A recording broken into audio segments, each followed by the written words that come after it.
In the frozen quiet of the outer Terran command center, buried beneath the icy surface of Neptune's largest moon, long-forgotten communication burst through a century of silence. The signal came not with violence, not with threat, but with a whisper. It was ancient, weak, barely held together by particles of energy stretched too far across the stars. And yet, within that fragile transmission echoed desperation, the voice of a race, brought low by something far worse than war, extinction. The message played only once, its language decoded automatically by the AI cores stationed across Tehran military systems. This is Valari High Command. We request aid. Immediate support required. Our worlds burn. We seek Earth. Please respond. At first, the soldiers in the command bay didn't react. Many of them were too young to even recognize the name, Valari. Just a ghost in Earth's fractured pre-galactic history. But one man did remember. Admiral Sarankosa, commander of Earth's exo-enforcement fleet, stood silently at the edge of the holodisplay as the message repeated. His sharp eyes, surrounded by deep scars and silver threads of hair, didn't blink. His hand tightened behind his back. For him, the name Valari was no footnote. It was a wound. Long before Earth rose from its fractured governments and corporate empires, before the unification wars and the rise of the Terran Core Alliance, humanity had reached for the stars, only to find slavery waiting. The Valari had found primitive human colonies, studied them, used them, tortured them, and then disappeared into galactic war without ever facing judgment. Earth had rebuilt. Earth had evolved. And Earth had remembered.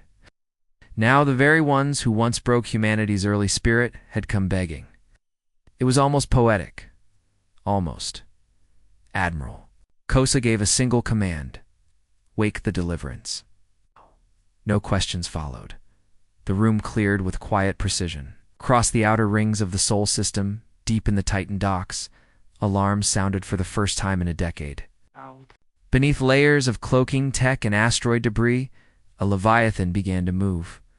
HNS Deliverance, Earth's newest Dreadnought-class warship, powered by dark matter cores and run by the sentient AI commander Spectrenine, began to awaken.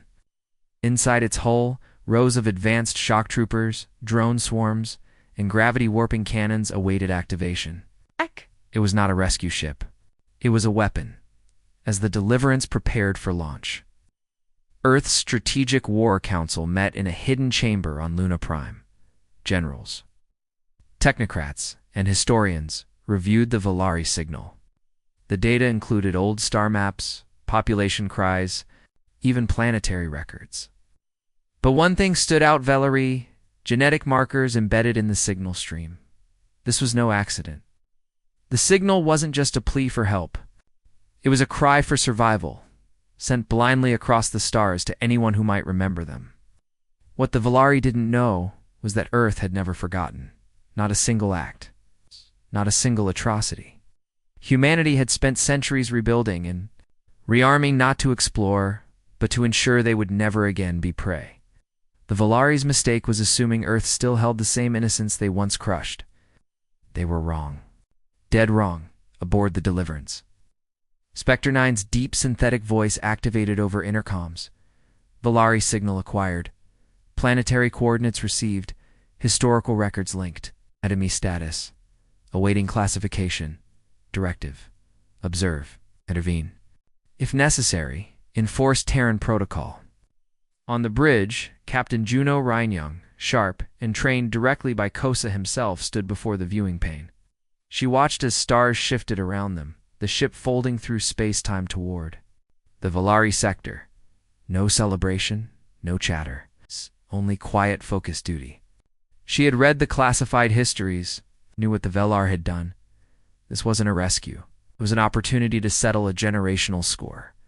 As the ship approached Velar territory, long-range sensors picked up signs of devastation. Planets scorched, stations in ruins, but not by human hands. No, something else had beaten them down. Something brutal and mindless. The Koloth, a biological hive species that consumed entire star systems. But Earth wasn't here to fight the Koloth. Not yet. First, the Valari. The Deliverance entered orbit above Valari. Prime, a message was sent from the surface. Humanity, we recognize your presence. We plead for assistance. Our defenses are gone. Our children, the message cut out. Captain Ryan didn't answer. She didn't need to. Dozens of cloaked Terran surveillance drones were dispatched into the Valari atmosphere, scanning infrastructure, life signs, and hidden military data centers. What they found changed everything. Records of human prisoners, early genetic tests, neural restraints. Earth's own missing were listed above as experimented on. Cultures erased, evidence archived deep beneath Valari cities. The Valari hadn't just hurt humanity. Now it was Earth's turn to dig it back up. Admiral Kosa's face appeared on the Deliverance's bridge screen. He didn't waste words. Begin Phase 1. Broadcast the archives. Captain Ryan nodded. Across Valari networks, all secured channels were hijacked. Screens flickered. Holograms bloomed in their skies. Images of what they had done to early humans. Screams, data logs, names, faces. Entire Valari cities stopped in silence. Then screams returned, but this time from Valari's throats. Denial turned to horror. Guilt turned to panic. Their leaders. Scientists ran from labs, but the Terran ship above them made no sound, simply hovered, watching, waiting. Valari military leaders attempted to contact the Deliverance. We are not those who committed the crimes. We are descendants. We are innocent. But Earth did not believe in inherited innocence, only in inherited accountability. And the Valari had inherited centuries of silence. Kosa spoke to the galaxy once, just once. His message was short. It echoed across every Valari channel, translated into every tongue. He called us for help, but help comes with memory. We remember everything. The Deliverance's weapon bays opened, not toward the call, still approaching from the edges of the system, but toward the Valari themselves. Wrought Terran justice was not slow. It was surgical. Orbiting satellites were disabled. Military facilities vaporized. Biolabs burned. But civilians were spared watch, documented, interrogated. This was not a war, it was a reckoning, and high above, the stars watched quietly, as if even the galaxy knew. The Valari had made a fatal error. They asked humanity for help, and humanity answered. Above the smoldering sky of Valari Prime, the Earth Dreadnought Deliverance held position like a silent executioner. The planet below was Chaos military leaders running underground, civilians staring upward with wide, terrified eyes and old Valari emblems being ripped from uniforms as if removing a badge could erase history. But there was no escape from what had been broadcast. The truth was now public, not just for the Valari, but across nearby systems. Every race in the region received the Fedevri atrocity, every broken oath, every human child used in cruel experiments. The galaxy now saw the Valari as Earth had always seen them, not as ancient nobles, but as masked monsters. And Earth had returned not in peace, but in power. Inside Deliverance, the command deck glowed with mission updates and surveillance feeds. Captain Juno Rhine stood firm at the center, her face lit by the flames of Valari cities shown on screen. She wasn't smiling. There was no joy in justice, just duty. And behind her, Specternine's voice echoed like cold metal. Phase 1 complete. Valari infrastructure at 32% functionality. Civilian compliance at 82%. No current military resistance. Awaiting Admiral Kosa's directive. Patch him through, Rhine said, her voice steady. Within seconds, Admiral Saren Kosa appeared on the main holoscreen. His image flickered. With static, he was broadcasting from Terra's deep war chamber, far beneath Earth's surface. His eyes locked on Rhine's. The Valari have not fired a shot, he said. They know better, Rhine replied. But fear isn't cooperation. Kosa's face was unreadable. Then let's give them a choice. Moments later, across Valari Prime, thousands of floating holograms appeared. Each showed a map, half the planet marked in red, the other half left untouched. A message followed. Confess, comply, or collapse. It was simple. Brutally so. The Valari could give up every scientist involved in human experimentation, surrender all biodata, turn over war archives and ancient files hidden for generations, our face, the other half of Earth's wrath. But Earth didn't wait. Drone pods rained down across red zones, scanning buildings, tearing open labs, uploading data directly to Deliverance and Luna Prime. What they uncovered in those first hours was darker than the galaxy expected. Valari genetic engineers had spliced human DNA with local fauna, creating abominations living weapons for past wars. Children grown in tanks, brains modified to suppress empathy. Whole programs had been run in secret. Even after the Valari officially withdrew from human systems centuries ago, back on Deliverance. Ryan clenched her jaw as one feed played a live scan of a hidden cloning chamber. Inside, dozens of glass. Tubes lined the walls, each one containing human-like beings frozen in time, their eyes forever shut. Ryan whispered, "We weren't just victims. We were experiments." Spectre 9 replied, "Correction. We were templates." And with that, Earth's final phase began. Orbital pods carrying Earth's Shadow Division, the most elite Terran. Infiltration force dropped into Valari Prime, clad in black nanotech armor and invisible to basic scans. They moved through the Valari cities like ghosts, capturing key figures. No blood, no war, just fear and silence. Some Valari scientists surrendered, falling to their knees in the streets. Others tried to flee to allied worlds only to find those worlds locking their borders, fearing Earth's judgment. No one wanted to be next. In the galactic north, the Koloth swarm approached. Dozens of living ships, black as void, spiraled toward Valari space. They devoured moons, stripped planets. They were monsters in the truest sense, blind to diplomacy, driven by only one instinct: consume. But Earth hadn't come to save the Valari. Not yet. Instead, Earth made a transmission, this time public, broadcast to the Koloth, not in words, but in pulse patterns, a warning translated into frequencies the swarm understood: this space is under Terran enforcement. Deviate or be destroyed. It was a gamble. No one had ever spoken to the Koloth and lived.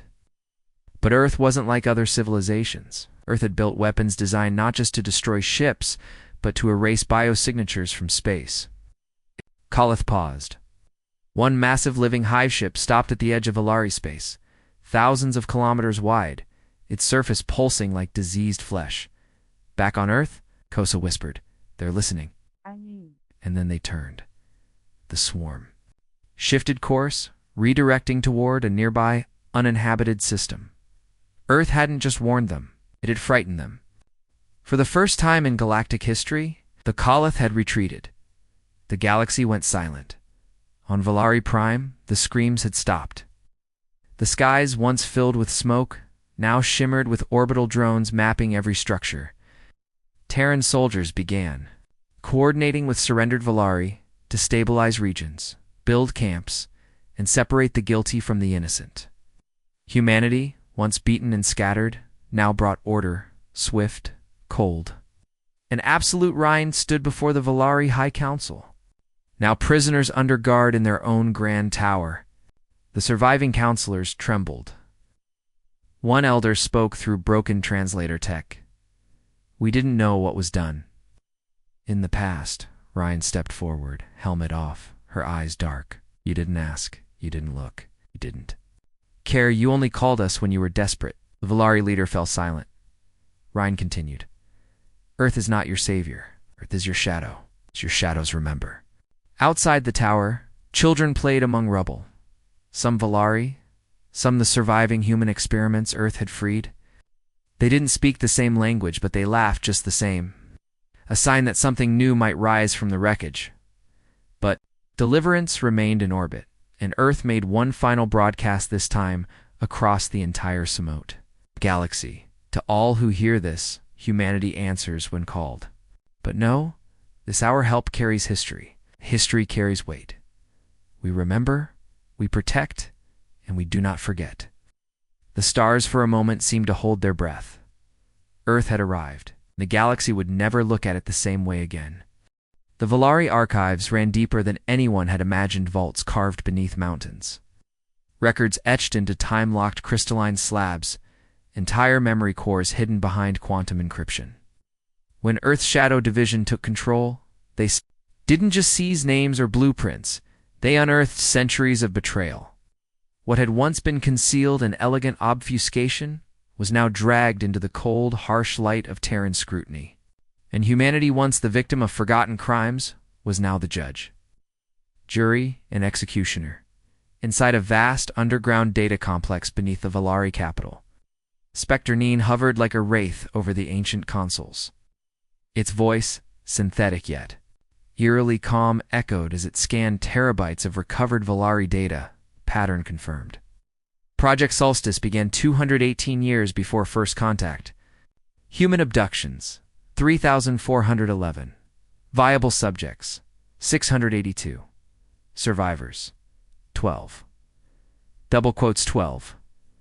Juno Rhine stood stiff at the chamber's entrance, her eyes scanning the floating holographic displays. On each screen, grainy, haunting footage played. Terrified humans. Torn from early Earth colonies, used as test subjects in genetic manipulation labs, their screams echoed without sound. Their names were listed, but no one on Earth remembered them. Forgotten by time. Forgotten by design, they were trying to create a hybrid, Ryan whispered. Rage burning beneath her skin, Spectre-9 confirmed. They wanted soldiers who could feel pain, but not fear. Empathy with loyalty. Humanity. Stripped of rebellion. And in some cases, they succeeded. Deeper in the complex. The Earth team discovered a cryochamber, labeled ALPHA-09. Inside lay a human child. At least it looked human. The DNA scan said otherwise. Augmented cells, synthetic muscle fibers, brain twice the density of normal human standards. Male, age approximately 9, consciousness dormant, alive? Ryan asked. Yes, Spectre-29 replied, and aware. Chamber hummed to life. As the child's eyes opened, golden irises glowing faintly in the dim light, everyone in the room instinctively reached for their weapons, but the boy didn't speak. He simply looked at them, studied them, and then smiled. Not with innocence, but recognition. Earth, he said. You came. He called himself Thrin, and he remembered everything. Over the next hours, Earth's best mind scientists, psychologists, linguists, tried to understand him. He spoke in strange combinations of Velari and Old Earth dialects. He remembered the pain, the training, the cold of space. But he also remembered music. A lullaby his mother sang before she vanished into a Valari lab. I thought you were a dream, Thrin said to Rhine. Humans. Real ones. Not ones in cages. He wasn't angry. He wasn't scared. But he was. Broken in ways no one fully understood. Rhine stared at him, torn between horror and duty. This child, this weapon, was a living relic of Valari cruelty. But he was also a victim. And Earth didn't abandon its own. Not anymore. We'll take him, she said. We'll teach him who he really is. But the galaxy wasn't ready to let go of the Valari myth. When news of Thren's existence leaked through a Terran, diplomatic channel likely sabotaged, panic erupted. Allies questioned Earth's motives. Enemies sharpened their knives. Did Earth come to liberate? Some asked, or to collect its lost weapons. The Aurelian Syndicate, once silent, issued a thinly veiled threat. If Earth possesses hybrid assets, it must declare them to the intergalactic Concord. Earth refused, flatly, and a private chamber aboard Deliverance. Admiral Kosa met with the Council of Nine Earth's Secretive Defense Authority. They debated what Thren meant. Was he proof of Valari war crimes or a new Terran advantage? He's a child, Ryan argued. He's a prototype, countered High Strategist Alcor. What the Valari built could shift the balance. We won't use him, Ryan snapped. We're not them. But others weren't convinced. 1 week later, Deliverance was attacked. A fleet of unknown origin emerged from a blind zone between systems. Small, agile ships armed with energy disruptors and biological drones. Their goal wasn't destruction, it was extraction. They wanted THRN. Earth responded with fury. the Terran fleet silent until now unfolded from subspace like steel ghosts. 10 capital ships, each the size of small moons, launched wave after wave of interceptors. The battle was brief, clinical. The attackers never stood a chance. Earth lost 2 fighters, the enemy lost everything. In the aftermath, Thren stood on the Deliverance observation deck, staring out at the debris field. "They feared me," he said. "No," Ryan replied. "They feared what you represented," Hope he asked, almost innocently. "No," Ryan said, placing a hand on his shoulder. "Retribution."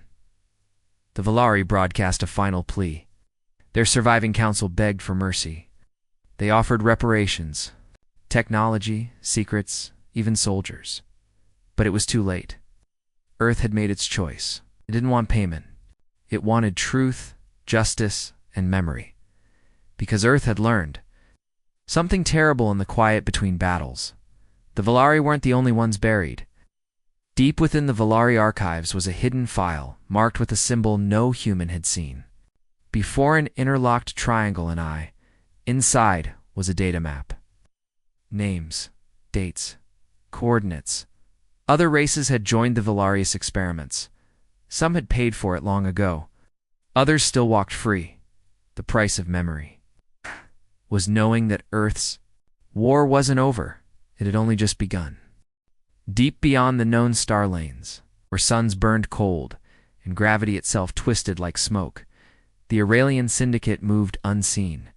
It had no borders, no flags, just whispers of deals made in blood, of ships that vanished, of civilizations reshaped from behind curtains no one could find. For centuries, the Syndicate had influenced galactic empires, toppled governments, and even advised the Valari High Council behind closed doors. Now, with the Valari exposed and Earth rising in power, the Syndicate saw the balance shifting and it didn't like change. They called an emergency convergence. In a void pocket hidden within a collapsed star cluster, 9 Syndicate primes gathered, each a master of manipulation, warfare, and secrets. Their faces were shrouded behind layered holomasks, even to each other. Trust was a liability in their world. The topic was simple: humanity and the threat it now posed. Prime Zarth, who controlled black market AI across 5 sectors, leaned forward. They moved too fast. They hit the Valari with surgical precision. That kind of preparation takes years. Earth didn't just answer the beacon. They were waiting for it. "Possible," grunted Prime Alev, who trafficked in gene slaves and modified soldiers. "They're still fractured, still young. No race rises that far in so little time." "You're wrong," interrupted Prime Solari, the only one to speak in a voice that sounded curious. "We helped them, remember?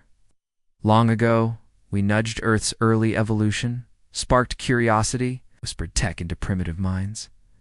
What did we expect? Gratitude? Silence.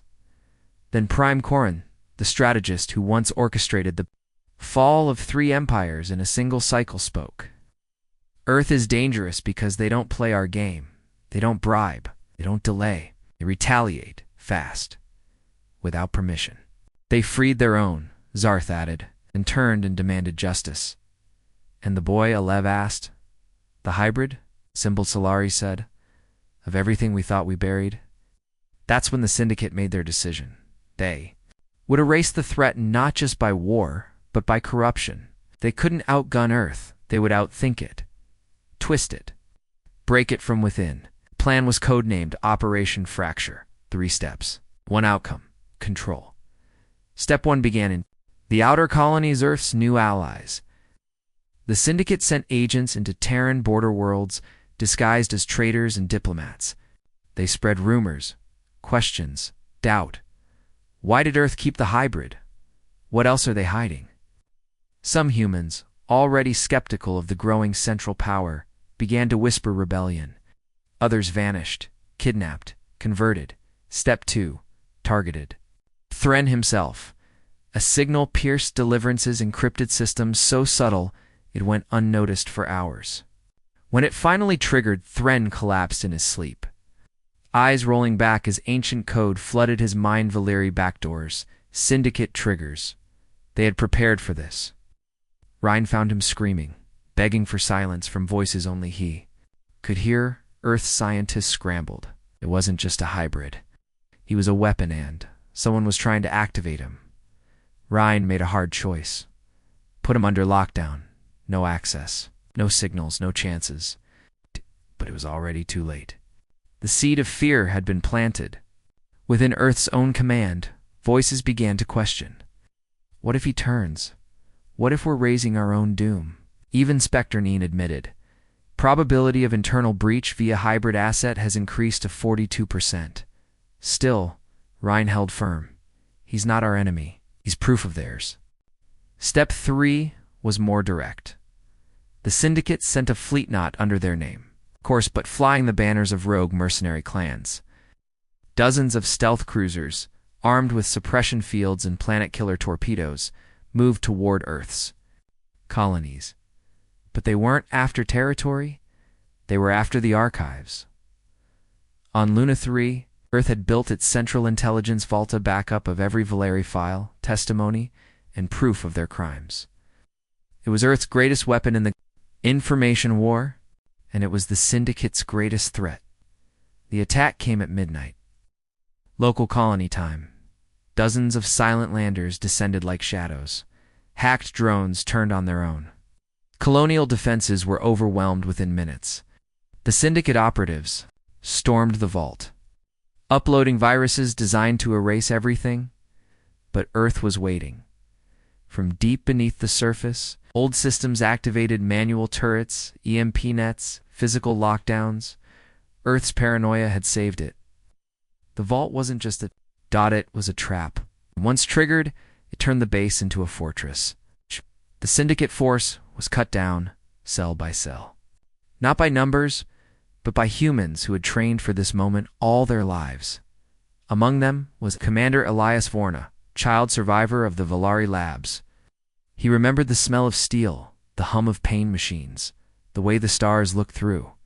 The ceiling of his cell, how he hunted the Syndicate through the smoke and blood, no mercy in his steps. When the last intruder fell, Elias stood in the archive's central chamber and sent a message straight to Deliverance. They're not hiding anymore. They're coming, and they want us to forget. Ryan read the message with clenched fists. They want memory erased, she said. They want to rewrite history. Admiral Kosa appeared beside her, grim as stone. Then we carve it into the galaxy with fire. Earth began preparing for total war, just with ships or soldiers, but with truth. The archives were copied, encrypted, and launched across friendly systems. Billions of people watched as Earth released a multi-part broadcast, evidence of Valari crimes, Syndicate alliances, even recordings of backroom deals with galactic leaders. The stars burned with scandal. The Syndicate, once hidden, now had a face, and Earth had drawn its line. The first flames didn't come from weapons. They came from betrayal, old alliances shattering under the weight of truth. When Earth's broadcast exposed the Valari's experiments, the hidden deals with the Aurelian Syndicate, and the decades of silent complicity across galactic governments, the reaction wasn't outrage, it was fear.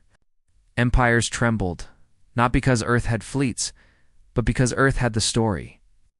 And the galaxy had always been built on secrets. It started with the Caldron Accord breaking apart. The Caldron Republic had been a Valari ally for over 100 years, benefiting from trade, military shielding, and covert tech exchanges. Now, facing public outrage from their own citizens and smaller protectorate species, the Caldron Council turned on their Valari handlers overnight. They stormed Valari embassies, seized hidden tech caches, and declared neutrality. But neutrality wasn't safety. Within 3 days, one of their border stations was glass, no signal. Warning, gone. Vaporized? It wasn't Earth, and that made things worse. Earth's command, now centralized aboard Deliverance, issued a single order: protect the truth, punish the shadow. The Terran Expeditionary Fleet, long kept quiet, was finally unshackled. Ships left Earth in waves of juggernauts and hundreds of support vessels spreading like wildfire into disputed territories. They weren't conquering. They were reinforcing colonies, shielding threatened allies. and locking down Syndicate-controlled outposts with brutal efficiency. But as the fires spread, Earth's soldiers learned something darker. The Syndicate had planted seeds of war decades in advance. Entire planetary populations had been indoctrinated with anti-human propaganda told Earth was a lurking monster from the galactic fringe.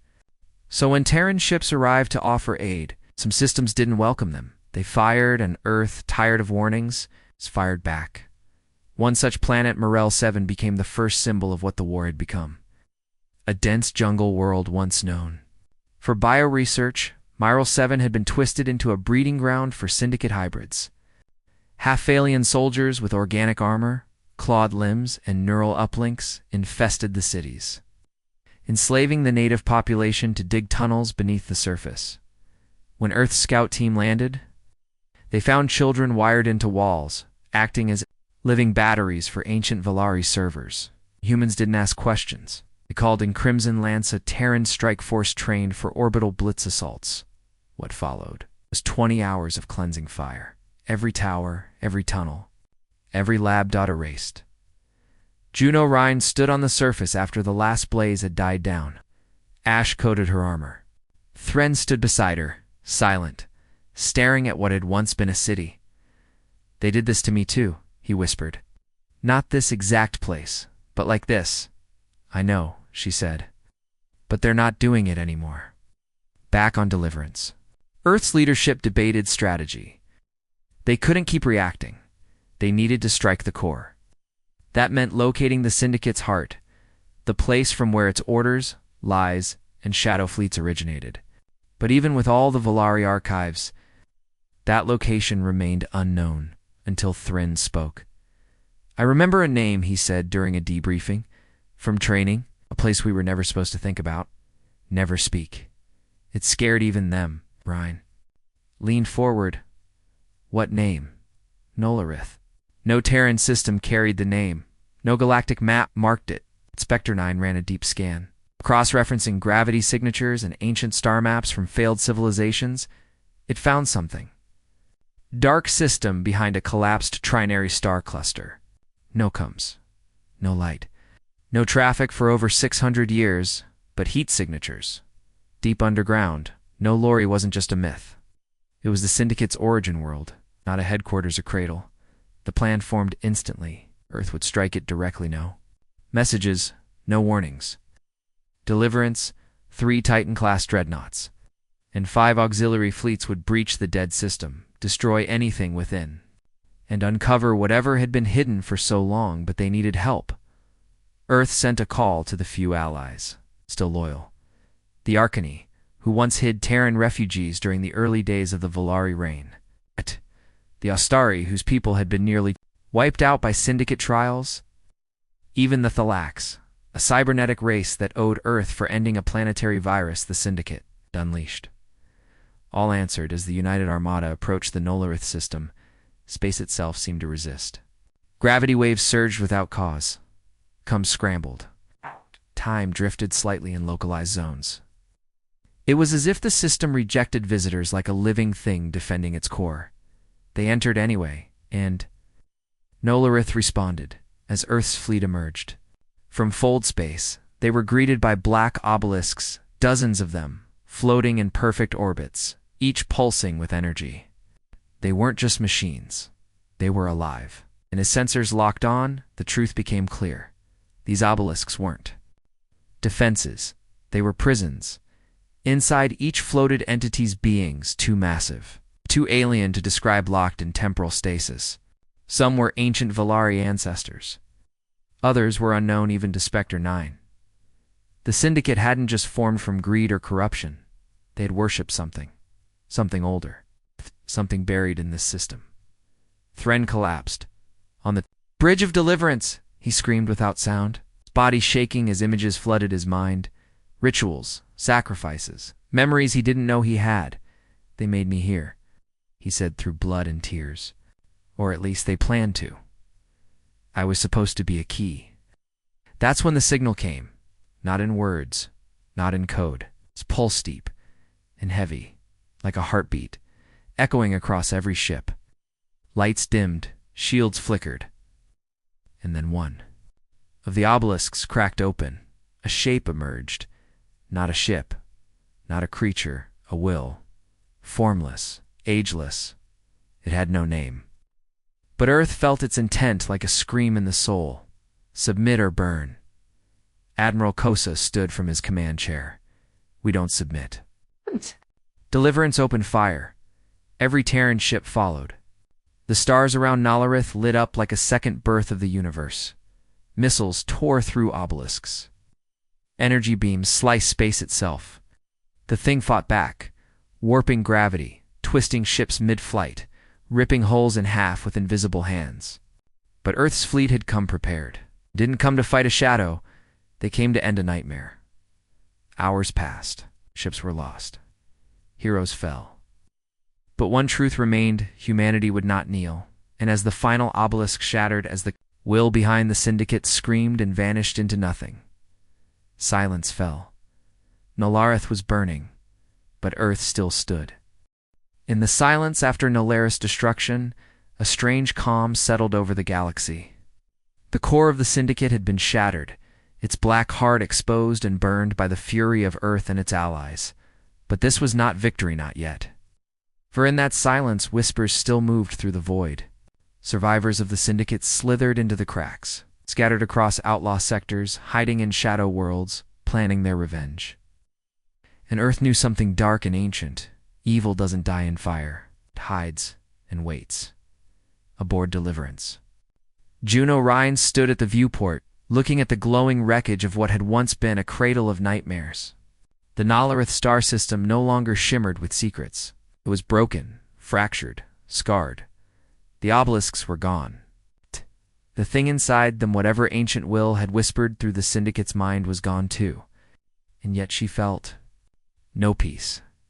She turned to Thren, who had survived the chaos but carried deeper wounds than any scanner could detect. His eyes no longer drifted. They locked hard, calculating, focused. He was changing, but not like before. This time, he was becoming something new, not a weapon made by the syndicate, but a warrior forged by choice. They'll come back, he said simply. Juno nodded. Then we'll be ready. That same message echoed through every allied command. From the Arcany homeworld to the ice domes of Thalax, calls went out, not of celebration, but preparation. Earth didn't want another war. It wanted readiness. The galaxy was bigger than the syndicate. There were worse things out there. Forgotten species, ancient machines. And now, Earth had revealed itself. Every power in the stars had seen what humanity could do when provoked, and some didn't like it. On the Arcany capital ship Luminar's Reach, Admiral Vokar of the Arcany Council sent a direct message to Deliverance. His face was worn, marked by age and wisdom, eyes burning with the memories of war. You showed them what humans do when pushed, he said. Now show us what humans do to keep peace. Earth responded by forming the Iron Oath. It wasn't an empire. It wasn't a union. It was a vow. A military pact between Earth, the Arcany, the Ostari, and the Thalax. With one promise: if the dark ever rose again, they would stand together. No more begging. No more isolation. No more hiding. Behind neutrality, if shadow came, they would answer with fire. The Oath of Iron wasn't just signed with ink. It was signed in war steel and blood. Every allied fleet shared technology. Human shock troops trained with Arcany, aerial units, and Thalax drone mines. Old rivalries were pushed aside, at least for now. The Syndicate's fall had taught them all one truth: survival came only with unity and with overwhelming strength, but not everyone accepted it. On the neutral world of Viral 9, the ruling council rejected the oath. We will not be ruled by Earth's fire, they declared. Days later, a Syndicate remnant activated a hidden bioweapon on the planet, turning millions into feral, mindless husks. Before help could arrive, the entire population had torn itself apart. The message was clear: neutrality was a myth. Juno Rhine was called to the Galactic Assembly to speak. The chamber was massive, thousands of species gathered under one spire, floating in orbit above the fractured moons of Athoris. Some came in peace. Others came with suspicion. She stood before them in full combat armor, still stained with the fires of Nolarith. "You say Earth is dangerous," she began. "You're right. We are. Because when we say never again, we mean it." Gasps and murmurs echoed, but she kept going. "You watched us burn Nolarith. You watched our fleets fight a force older than time. You saw your worst fears come true, that humanity would rise and fight like no one else." Her eyes scanned the crowd. "But here's what you forget. We didn't come to conquer. We didn't come to dominate. We came because someone called for help. Silence. And when someone calls again, we'll come again. We'll fire, with fleets, with everything we have, because that's what gratitude means to us." In the days that followed, over a dozen more systems joined the Iron Oath, and yet Earth's commanders knew it was only the beginning. Spectre 9 detected unusual anomalies along the galactic rim, disturbances in space that didn't follow known patterns. Entire scouting parties vanished in deep space. In one report, a probe sent to the Sindaro's Rift returned transmitting an image of a world made of metal, orbiting a star that didn't exist on any map. The word return was burned into its transmission.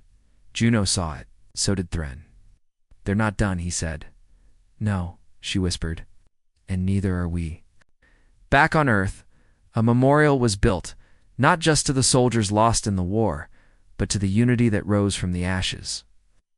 It was shaped like a blade plunged into a black stone, a symbol of humanity's promise to the stars, and etched into its base, in dozens of languages, were the words that defined Earth's place in the galaxy.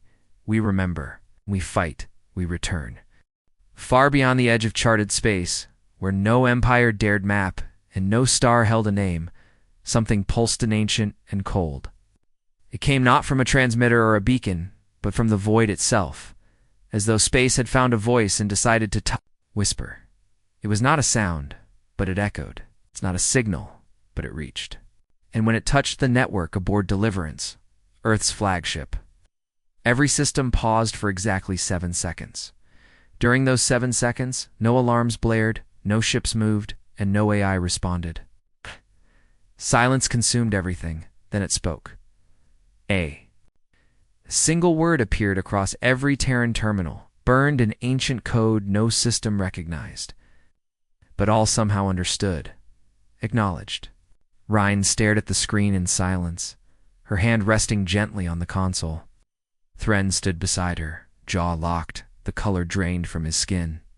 He had seen that word before, not in dreams or memory, but in the laboratories of his creation. It was the last thing branded into the minds of Syndicate weapons and order. A command, a prophecy. "This isn't from the Syndicate," he said slowly. "It's from what made them." On Earth, Spectre 9 confirmed the impossible. The signal had not traveled from any known location. It had originated everywhere at once, from old satellites, from deep-sea listening posts, launched centuries ago. It had crawled up through the networks of allied systems like a shadow rising through cracks. The galaxy called it a warning, but Earth called it a challenge. In the hours that followed, more anomalies appeared. It's not just in human space, but across. Every sector that had joined the Iron Oath, asteroid fields shifted course. Long-dead AI networks reactivated without source power. On the moon of Vos Delta, an ancient ruin, thought to be a collapsed mining base, suddenly stood up a mechanical spire, 40 kilometers tall, pulsing with blue fire. Thren's memory unlocked something new. As he stared at the footage, his eyes went wide with recognition. "It's a harbinger," he said. "They were never meant to lead. They were meant to prepare us. The Syndicate was just. The beginning, Ryan knew then. The signal wasn't a declaration of war. It was an invitation, so Earth answered. Deliverance launched from its orbital station, flanked by an elite task force of Iron Oath vessels. Arcany stealth ships, Ostari carriers, Thalaxii dreadnoughts, and Terran Titan classes.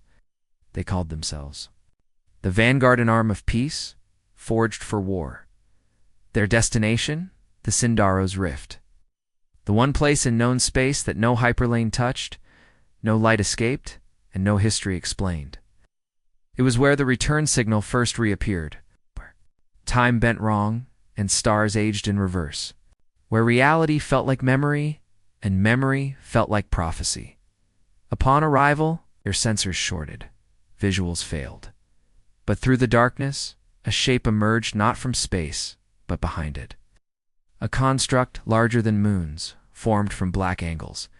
In shifting light, it didn't move. It waited inside it.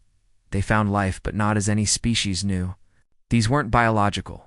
They weren't synthetic. They were conceptual beings made of data, time, and pain. The remnants of a civilization older than galaxies. They didn't speak in sound. They spoke in truths, and the truth was terrifying. They called themselves the architects. They had not created life, but they had seeded potential. Across time, across worlds. Testing species, triggering collapse, observing what rose from ruin. The Syndicate had been one such tool, a hammer meant to forge resistance, loyalty, and resilience. And humanity had passed where others had failed. You, Rose, the architect said, not with mouths, but with gravity, light, and pressure. You united, you remembered, you fought. Earth asked them, why? Why test us? Why watch it not help? The architects responded, because we cannot fight. What comes? But you can. They showed images, not pictures, but living memories. Entire galaxies swallowed by voids. It's beings that fed on time itself. Stars turned into weapons. And at the center of it all, something still asleep, but beginning to stir. The architects called it the final silence. We are the past, they said. You are the edge of what must be. You do not kneel. You do not forget. And when fire is not enough, you carry hope in your anger. Juno Rhine, standing before what might have been a god or a ghost, made Earth's stance clear. We didn't ask for this war. But if you think we'll run, you've misunderstood humanity. The architects responded by giving Earth a gift, a shard of their own technology, a living machine, able to fold time, shield minds, and amplify will. But it came with a cost. It would bind itself to a person. It chose THR, and pain followed, but not control. Thren became something new, part human, part weapon, and part architect. Not a commander, not a machine, a bridge, and his deliverance turned. To leave the rift, the final message from the architects rang clear. You are the vanguard now. Not just for your world, for all worlds. Return when the stars cry again. And then the rift collapsed behind them. Back in known space, the stars were changing. New signals appeared. Hidden fleets, long buried in forgotten systems, powered up. Again, the Syndicate was dead. But something worse had taken interest. Earth returned not as a frightened world in a distant spiral, but as the tip of the spear, and in the black silence of the deep, the next war had already begun. The stars no longer looked the same, since Earth had entered the Cindero's rift. Since the architects had spoken and vanished, since Thren had been changed by that living shard of ancient technology, the galaxy had started to feel. Watched, not by ships or fleets, not by politics or spies, but by something bigger. Something that looked at war the way a storm looked at a spark. The Iron Oath had prepared for peace through strength, but what was coming now was not a battle for territory. It was a war for existence. On Earth, every major city hummed with readiness. Orbit stations had doubled. The Terran Armada had gone from a fleet of defense to a sword of response. Children in schools learned about not just math and science, but formation drills and zero-gravity survival. Earth had changed, not into an empire, but into a promise. The message was clear. Never again would humanity wait to be told when to rise. They would meet the storm at its edge, in the outer colonies. Thren moved through shadows, no longer fully human, but still one. Of them, he had become a myth even among the Terran elite. His presence meant something was near. Something no scanner could read, but every instinct could feel. Where he walked, silence deepened. Where he stared, anomalies blinked out of existence. He was a bridge to the unknown, but more than that. He was proof that humans could survive the impossible. Aboard Deliverance, Admiral Rhine received a message. No sender, no coordinates, just for words, etched in data older than the Milky Way. It breaks the seal, and the stars shifted. It began near the Galari Expanse, an area thought empty, barren. A star vanished, not collapsed, vanished. Systems near it followed. A wave spread, silent, invisible. Ships caught in its path simply stopped existing. No explosion, no debris. Not even light escaped. The final silence had awakened. Across every allied world, emergency protocols triggered. The Ostari burned their skies clean, sacrificing moons to hold back the dark. The Thalax activated a consciousness protocol that had been locked for 20,000 years, uploading entire cities into synthetic memory to preserve minds before their planets were taken. The Arcany launched all vessels, leaving nothing behind. And Earth answered. It didn't wait. It didn't hide. The Iron Oath gathered, not as a retreating force, but as a spear point. Every Titan-class warship, every stealth rig, every orbital cannon and drop trooper all moved toward the edge of the vanishing systems. Humanity didn't ask if it could win. It asked where to strike first. They called it the Firefront. And at its head stood Deliverance. Ryan looked across her bridge, not at systems, not at scans, but at faces. Veterans of syndicate wars, survivors of bioplagues, engineers who had built Death Stars and cried afterward, knew what they were facing, but she also knew who they were. Some think humanity is dangerous, she said aloud, her voice carried by interlink across the fleets. They're right, but we're not dangerous because we want power. We're dangerous because we don't give up. We're dangerous because when someone calls for help, we come. The fleet surged forward. What they found wasn't a fleet. It wasn't even life. It was void, shaped like memory. Creatures that weren't born but unwritten. Things that moved through time backward. Things that unmade reality by remembering what never existed. Weapons did nothing. Explosions echoed but never landed, the architects had warned. This war could not be won by fire alone. It had to be fought with will. So Earth answered with more than ships. They answered with themselves. Thren took the bridge, linked directly to the architect's shard.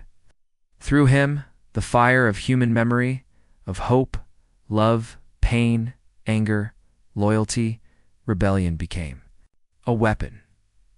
Each moment of resistance pulsed through the fleet like a virus of light. Every soldier became brighter.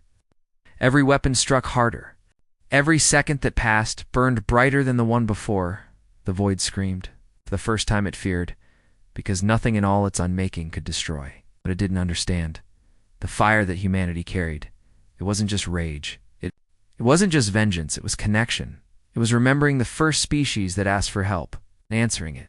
Was standing shoulder to shoulder with aliens who had once been enemies. It was calling them brother. It was seeing the end of all things coming and saying, no, not today. Deliverance pierced the heart of the void, not with bombs, not with lasers, but with THRN. Through him, the architect's gift unleashed its full power and eruption of shared memory, so vast it turned time sideways. For one blinding moment, every sentient being in the Iron Oath remembered why they fought not for glory. Not even for survival, but because someone had once called for help, and humanity had answered. The void broke.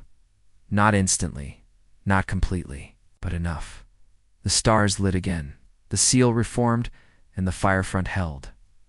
When the last pulse faded, and Deliverance returned to Allied space, the galaxy waited. It had seen Earth rise. It had seen humanity become more than a world. It had seen what happens when fire learns to fight darkness with memory, not hate. Across every screen, in every system, human and alien, one message blinked. The Iron Oath holds. We are still here. And below it, in bold Earth standard English, human gratitude isn't just words. It comes with fleets, firepower, and loyalty. The galaxy would never forget that mistake, because the next time someone called for help, they knew who would answer first.